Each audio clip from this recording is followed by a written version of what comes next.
This is Saurabh Sharma and I warmly welcome to everyone in my channel e-पाठशाला।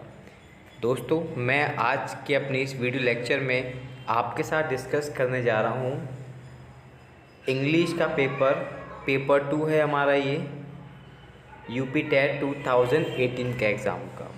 इस paper के साथ साथ मैं आपको उसके कंटेंट भी बताऊंगा कि एग्ज़ामिनेशन में आप किस प्रकार क्वेश्चन को सॉल्व करोगे। Let us guys begin the video without waste a lots of time. Yes guys, first question on your screen. 10 miles a long way to walk. यहाँ पे आपको fill in the blanks भरना है। एक blank दे रखा है, उसमें आपको अपनी helping verb यूज़ करनी है। पहले आपको before telling you answer मैं आपको बताऊँ, हम लोग बेसिकली क्या हमेशा हम सफिक्स की बात करते हैं। यहाँ पे आप सब एस को ऐड कर रखा है, तो मोस्ट ऑफ स्टूडेंट्स के दिमाग में ये क्लिक तो पक्का हो रहा होगा इस समय क्या कि शायद इसका जो आंसर होगा वो आर होगा, क्योंकि माइल्स एक प्लूरल नाउन है। बट पहले आप समझिए, ये प्लूरल नहीं, ये आपका नाउन तो है, लेकिन कौन सा? अनकाउंटेबल नाउन, वो भी सिंगुलर में। इसका मतलब अनकाउंटेबल सिंगुलर नाउन है। तो यहाँ पे आपको जो आंसर होगा that would be your answer is okay. Next है there can be different ways of solving a different problem. जब कोई आप प्रॉब्लम देखते हो तो कॉमन सी बात है उसके अलग अलग तरीके होते हैं उसे सॉल्व करने के, ठीक है। तो मतलब इसमें क्या, इसका आंसर मेथड होगा। मैनर्स और अप्रोच इसका आंसर बिल्कुल भी नहीं होगा। मैनर्स के उस तरीके होते हैं बात करने के, how you have manner talk with others, आप एक किस तरीके से आप लोगों से बात करते हैं। अप्रोच आपके मेथड में कंसर्न किया जा सकता है, बट इसका जो आंसर है यूपी टेट की आंसर की के अकॉर्डिंग वो आपका मेथड है। चलिए, यहाँ पे है कॉज ऑफ स्पेलिंग एरर। किसी भी स्टूडेंट्स में स्पेलिंग एरर कब आता है? Writing, reading, pronunciation default and understanding. तो इसका आंसर है प्रोनाउंसिएशन डिफ़ॉल्ट। जैसे एक एग्जांपल देता हूँ आपको मैं, the word is a knock. अब इसे मैं कैनॉक पढ़ूंगा तो ऑब्वियसली बात है मैं अपने आप ऑटोमेटिकली स्पेलिंग रॉन्ग कर दूंगा, बट इसका प्रोनाउंसिएशन नॉक है। तो हमारी जो स्पेलिंग का प्रॉब्लम होता है ना, वो somehow it is related to the pronunciation default. अगर आपके बोलने के तरीके में गलती होगा तो आप ऑटोमेटिकली स्पेलिंग भी गलत कर दोगे। नेक्स्ट है put the correct article. Dash the Taj Mahal is dash monument symbolising love. देखिए, जब भी कोई हिस्टोरिकल इवेंट आए, प्लेस आए, तो आंखें बंद करो, वहाँ पर हमेशा आर्टिकल दा लगा दो आप, तो अब आता हम सीधा ऑप्शन में। इसका तरीका यही है कि आप पिक एंड ड्रॉप मेथड को यूज़ करो। मैंने आपको पहले बोल दिया है स्टार्टिंग में द आर्टिकल आएगा, तो इन दो में द आर्टिकल है, ये दोनों तो एलिमिनेट हो गए आपके, ठीक है। अब इन दो में कौन सा मेरा आंसर है? मुझे पता है एन का यूज़ हमेशा होता है आपके एन आर्स। जिस सेंटेंस के वर्ड्स के स्टार्टिंग आ ई ओ, an officer, an I S, ऐसे शब्द होंगे उनके साथ हमेशा एन आता है। लेकिन यहाँ पे आपका क्या है? कॉन्सोनेंट है, इसका मतलब ए आंसर होगा। तो यहाँ पे आपका आंसर ए होगा फोर्थ का। बहुत ध्यान से वीडियो को स्लो करके आप समझिए, आपको क्लियर हो जाएगा। Choose the synonyms of the following. Inundate. Inundate का मतलब क्या होता है? To have large amount of water. अब बाकी आप समझदार हो, जब मैंने वाटर की बात करी तो यहाँ पे बेसिकली फ्लड ही आपका आंसर होगा। सिंक का मतलब डूबना होता, पास बाय मतलब गुजरना, बैटर डाउन का मतलब होता है किसी को कुचल देना। ये है आपका स्पॉट द एरर, ठीक है। The man slash standing next to the slash pillar is slash my older brother. तो यहाँ पे जो आपका आंसर है वो आपका दिस वन डी। यहाँ पे ओल्डर नहीं, यहाँ पे आपका एल्डर आएगा।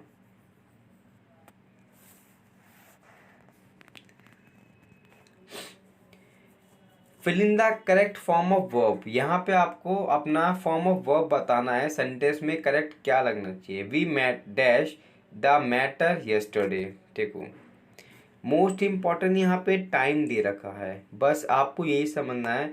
जब भी सेंटेंस के स्टार्टिंग में टाइम दिया हो, yesterday, ago, PT, previous time and so on, इसका मतलब उस समय भी रिसेंट में ख़त्म हुआ है, तो वहाँ पे आपको कुछ नहीं करना। उसमें हमेशा आपको पास्ट इंडेफिनिट टेंस की हेल्पिंग वर्ब लगानी है, दैट्स इट। आपका आंसर आपके हाथों में होगा। Now let us see the example. इसके कुछ ऑप्शन है। We dash the matter yesterday, we have discuss the matter, we had discuss the matter, we discuss the matter, we discuss well the matter. तो इसका answer जो होगा वो होगा आपका C, we discuss the matter. ये जो सेंटेंस आया था आपका, ये आपके कॉम्प्लेक्स सेंटेंस से आया था। कॉम्प्लेक्स सेंटेंस की सबसे बड़ी पहचान क्या होती है, वो होती है ये वर्ड जो यहाँ पे वर्क कर रहा है एज ए कंजंक्शंस। बिफोर हो गया, आफ्टर हो गया। तो यहाँ पे आपको क्या रूल्स फॉलो करना है, पहला आप ये समझ लो। अगर किसी भी सेंटेंस के बीच में बिफोर या आफ्टर आए, इसका मतलब वो सेंटेंस को तोड़ रहा है, मतलब वो कंजंक्शंस का काम कर रहा है। तो वहाँ पे आपको कुछ नहीं करना। Always remember the particular rules are there कि यहाँ पे तो आपका यूज होगा हैड प्लस वर्ब की थर्ड फॉर्म, और यहाँ पे आपका वर्ब की सेकंड फॉर्म यूज होगा। बस आपको ये याद रखना है। इसे हम बोलते हैं complex sentence. The train dash the platform before reach the station. तो ये देखिए आप सेकंड फॉर्म है, रूल सी वाला यूज हो गया। तो अगर मैं अब आपसे बोलूँ मुझे बताइए यार फर्स्ट फॉर्म इसका थर्ड फॉर्म क्या होगा, तो लेफ्ट है हेड के साथ। ये आपका सी आंसर है। When she parted dash her parents her eyes were full of tears। जब वह बिछड़ी तो उसके माता पिता की आंखें आंसुओं से भरी हुई थी। तो यहाँ पे प्रेपोजिशन आपको यूज़ करना है, और ये कनेक्टिव प्रेपोजिशन का सेंटेंस है कि जब भी सेंटेंस में पार्टेड आएगा तो वहाँ पर हमेशा फ्रॉम को फॉलो करना है, जिसका पूरा मीनिंग होता है बिछड़ना। तो इसका आंसर आपका डी होगा। God help those who dash, भगवान उनकी सहायता करता है जो हेल्प हिमसेल्फ, जो खुद सहायता करना जानते हैं। नेक्स्ट है आपका guys, the two communicate one another dash sign language. जो आपके डीफ लोग होते हैं वो बेसिकली कैसे आपस में बात करते हैं, साइन लैंग्वेज से। तो इसका आंसर है by mean of sign language. Next है guys, find the synonyms of the word. तो यहाँ पे कैरकस का मीनिंग आपसे पूछा गया है। कैरकस का मीनिंग जो होता है आपका होता है शव, डेथ बॉडी। तो इसका आंसर क्या, क्वालिटी नहीं है, फेडरेशन नहीं है, बल्क नहीं है। इसका आंसर डी है आपका कॉर्प्स होगा। क्वालिटी का मीनिंग है गुण के रूप में यूज किया जाता है। What you have a quality just let me know. And when talk about federation, तो गवर्नमेंट के पैटर्न को फेडरेशन बोलते हैं, या यूनियन को ही बोलते हैं फेडरेशन।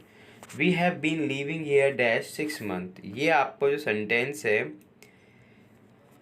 लिविंग हियर, ये है आपका PPC, present perfect continuous tense. जहाँ पे आपको टाइम दे रखा है, हेल्पिंग और हैव बीन दे रखी है। 6 मंथ आपका क्या है, आपका इनकरेक्ट टाइम है।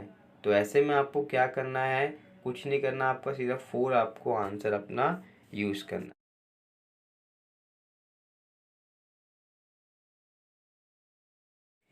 Okay guys, I hope so आपको जो मैंने कंटेंट सिखाना चाहे हैं, यूपी टेट के जो क्वेश्चन में आए थे, जो मैंने सॉल्व करा है, वो आपको बेहद पसंद आया होगा। उम्मीद करता हूँ अगर आपको मेरा वीडियो पसंद आया तो प्लीज़ मेरे चैनल को आप लोग वीडियो को लाइक जरूर करिएगा, और अगर पहली बार चैनल पर आए हैं तो please don't forget subscribe to my channel. अपने दोस्तों को भी शेयर करना बिल्कुल भूलिएगा। बहुत जल्दी मैं नए वीडियो कंटेंट के साथ आपको मिलूंगा। तब तक के लिए good bye and take care. And guys, thank you very much that you have given your time to me. शुक्रिया।